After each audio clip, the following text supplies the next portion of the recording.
Thank you Dead Good PR and Red Barrels for providing me with a free copy of the Outlast Trials for review.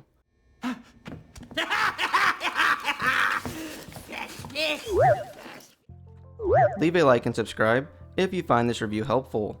Now in this review, I'm covering the co-op experience of the Outlast Trials. Before we get into this, I just want to make you aware that this game is very gruesome and contains nudity. I've tried my best to edit this video in a way to hide that so it's acceptable for YouTube. Now let's start off by breaking down all the co-op features.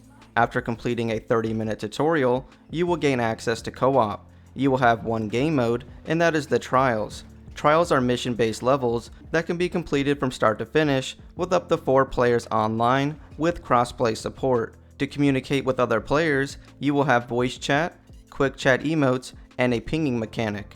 All progress will be per person, so no matter what you're doing, you will be making progress. There is a matchmaking system, so you can easily party up with random players to fill a lobby.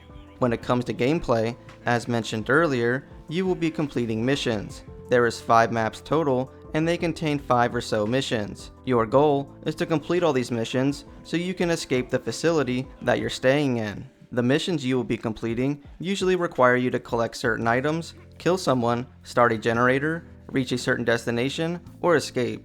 While trying to complete these objectives, you will come across a few different enemy types that you cannot kill. If they see you, they will chase you and try to kill you. At that point, you must hide, slow them down, or try to get to an unreachable area. If your teammates ever get pinned down or killed, you can help them up. Several scenarios that you will come across will be beneficial to have additional players.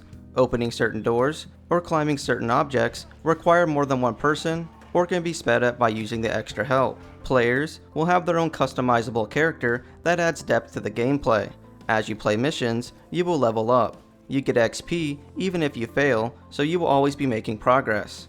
Upon leveling up, you will gain access to what the game calls rigs, along with some passive upgrades. Rigs will act as classes for your character to work better together with your team. The classes you can choose from are a healer, someone who stuns enemies, someone who blinds enemies, or someone who can see through walls.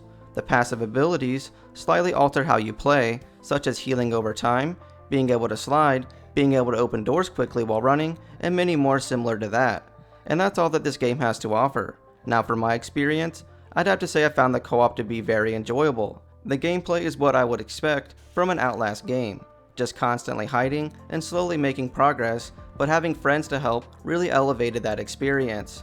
We were constantly working together to get objectives done, and we were building out our characters to efficiently work together. At one point, we felt it was getting a bit challenging for us, so we picked up a random player and could easily communicate with the game's built-in pinging system and chat emotes. Everything about the game just felt like it had co-op in mind first. I never experienced any bugs or performance issues, but I would have loved to see an option to disable gore or nudity. So with all that being said, I'd have to give Outlast Trials co-op experience 10 pepperonis out of 10. The Outlast Trials offers a great horror experience that fully implements all necessary co-op features to be a must-buy for fans of the genre. And that'll do it for this review. Comment below if you have any questions, and I will try to help.